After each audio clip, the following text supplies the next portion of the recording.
Dengarkan ayat 17 ini mana saya berpikirlah. Ya, saya baca terjemahan lain, Yahweh berkata dalam hati. Terjemahan lain lagi saya berkata, Yahweh berhenti sejenak. Kau sudah jalan keluar, tiba-tiba berhenti. Nah logikanya, kalau kita punya tamu, sudah pamit sampai luar, tetap berhenti lagi, kira-kira kita mikir ada yang ketinggalan ini. Betul enggak? Kenapa dia berhenti? Nah apa yang Yahweh pikirkan? Saudara, dia itu bisa merasa enggak enak. Inilah pergaulan itu.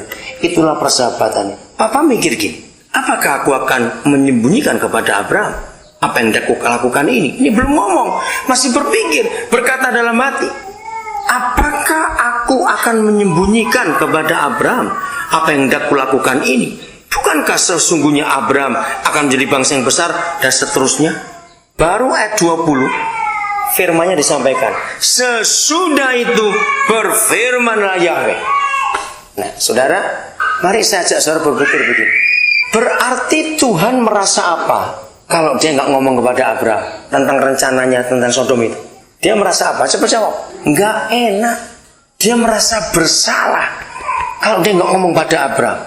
Kalau orang Jakarta bilang gila ini. Hah? Siapa Yahweh? Pencipta alam semesta bisa segan kepada Abraham? Maka itu nanti kalau kalian masuk ke daerah-daerah baru, dengarkan diutus, dengarkan dulu.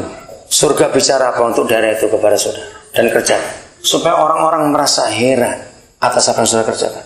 Maaf saya cuma cerita.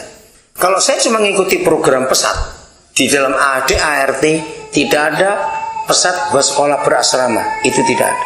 Tapi ketika saya sampai di Papua, saya melihat bahwa orang Papua ini sekolah harus diasramakan, nggak bisa tidak. Maka itu kenapa akhirnya pesat di Papua harus pakai asrama sekolahnya, karena itu merupakan kebutuhan. Nah ternyata sampai hari ini saudara, apa yang kita kerjakan di Papua itu dihargai betul oleh pemerintah, oleh masyarakat, sebab itu kebutuhan pokok mereka. Harus pakai asrama, tidak bisa tidak. Pejabat-pejabat yang ada sekarang ini di Papua itu 100% produk asrama zaman Belanda dulu. Kenapa? Kalau nggak Tuhan nyuruh nggak mungkin. Maka itu milikilah perasaan Tuhan ini. Posisikan diri saudara sedemikian rupa sehingga surga menghargai saudara. Katakan amin. Itu kita nggak bisa tahu. Itu urusan Tuhan. Maka itu kalau kita bisa mendapat kasih karunia, berarti favor di hadapan Dia. Jangan takut akan hal itu. Kita tinggalkan Abraham. Kita lihat Musa, kitab Keluaran. Hebat sekali. Pasal 32. Hari itu Yahweh marah. Marahnya gak tanggung-tanggung. Ayat 9 kita lihat. Marah betul. Lagi firman Yahweh kepada Musa. Telah kulihat bangsa ini. Sesungguhnya mereka adalah suatu bangsa yang tegar tengkuk. Marah. Tuhan tersinggung saudara. Dalam seluruh sejarah Alkitab, inilah satu-satunya catatan Bapa kita di surga marahnya sampai betul-betul. Dia sampai membunuh hampir 3 juta orang, saudara. Tapi lihat ayat yang ke-10. Siapa Musa? Sehingga Yahweh berkata begini. Oleh sebab itu, biarkanlah aku Musa, supaya murkaku bangkit terhadap mereka, dan aku akan membinasakan mereka. Hapus 3 juta orang itu. Tetapi engkau akan kubuat menjadi bangsa yang besar. Garis bawahi kalimat pertama 10. Oleh sebab itu Musa, biarkanlah aku. Renungkan dengan pertanyaan ini. Maka itu kalau baca Alkitab, saudara banyak keluarkan pertanyaan. Nanti akan ngerti. Pertanyaannya begini. Siapa yang minta izin kepada siapa? Nah, coba jawab. Siapa minta izin kepada siapa? Nah, aneh enggak? Masa yang maha kuasa pencipta alam semesta minta izin kepada seorang manusia seperti Musa? Musa ada dosanya enggak? Ada. Nah saudara, inilah gereja. Maka itu kita harus memposisikan diri kita sedemikian rupa sampai Bapa di surga segan kepada kita. Bukan untuk kita sombong. Sampai seperti itu. Saya tanya kepada saudara, kalau Musa berkata kehendakmu jadilah, kan rohani bukan kata-kata itu. Itu artinya silakan. Israel mati semua tidak? Coba jawab, mati semua tidak? Mati. Apakah Musa berdosa? Ayo, Musa berdosa? Enggak. Tuhan yang mau. Tapi di sini kita belajar saudara, hubungan pergaulan. Maka itu kata doa sembahyang enggak ada. Saya sudah lama enggak pakai kata itu. Karena ini hebat.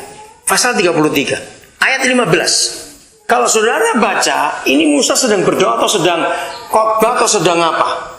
Coba baca ayat 15, pasal 33. Musa sedang apa? Ayo, Musa sedang apa? Berdoa bukan? Loh, saya tanya kok diam aja. Iya enggak? Tapi lihat penulisannya pakai apa? Berkatalah Musa. Enggak ada kata berdoalah Musa. Berkata. Jadi semua mereka di perjanjian lama perjanjian baru hidupnya itu bergaul dengan Bapa. Ayat 17. Wah, ini hebat lagi. Saya kagum pada ayat 17. Berfirmanlah Yahweh kepada Musa, juga hal yang telah kau katakan ini akan kulakukan. Kalau saudara baca cuma begitu saja nggak akan ketemu jawabannya. Maka itu belajar untuk selalu bertanya. Kalau saya pakai kalimat ini, dengarkan. Kalau begitu, siapa yang nuruti siapa? Ayo baca coba, siapa nuruti siapa dalam hal ini? Nah, gila lagi nih sudah. Ini orang Jakarta bilang. Juga hal yang telah kau katakan ini. Berarti dari tadi sudah atau belum? Kalau ada kata juga hal, kamu ngomong apa saja, aku lakukan untuk kamu. Pertanyaannya, kalau semua kita dalam posisi seperti ini, ada nggak kesulitan yang nggak bisa selesai dalam hidup kita?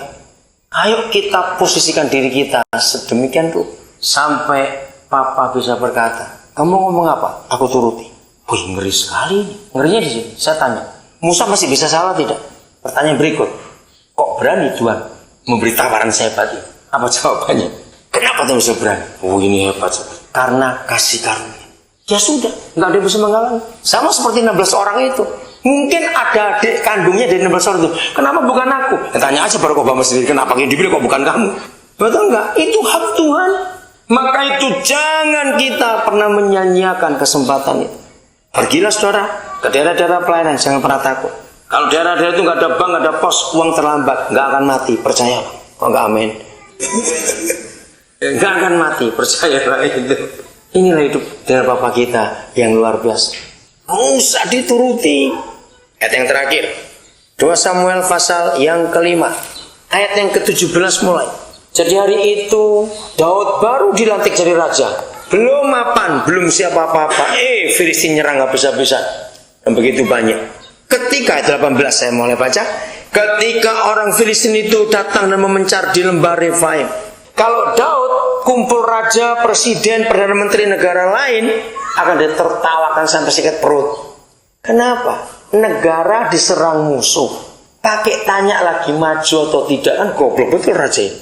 Betul? Tapi Daud tetap. Baca ayat yang ke-19, dia itu sedang berdoa atau sedang apa? Berdoa. Jelas. Tapi lihat, kalimat yang dipakai kata kalimat apa?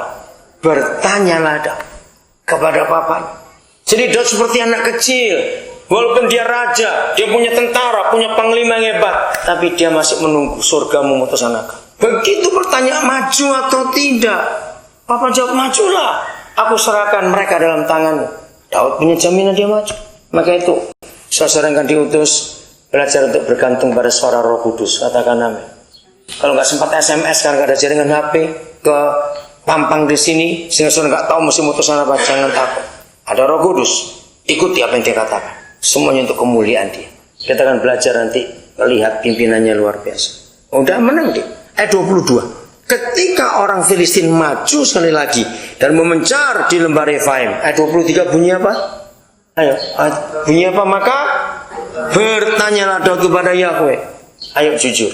Kalau Daud kayak kita, walaupun nggak disebut berapa minggu, berapa bulan, pokoknya ada tenggang waktu dari serangan pertama dan serangan kedua. Logikanya, kalau kita jadi Daud, diserang lagi, kok orangnya sama juga? Pakai tanya lagi atau tidak? Nggak usah, maju aja sama kok orangnya. Di sini kita belajar, andalkan Roh Kudus. Dan ternyata ini punya strategi yang luar biasa. Jangan maju, buat gerakan lingkaran. Akhirnya mereka menang. Filistinnya bingung-bingung. Ini perang model apa itu dari belakang begini? Tapi itulah Roh Kudus. Maka itu perbaikilah setiap kita. Kalau kita mau mengandalkan Dia dalam segala hal. Ada inovasi, ada hal-hal baru yang hebat sekali. Tuhan memberkati saudara. Mari kita mengampiri Dia.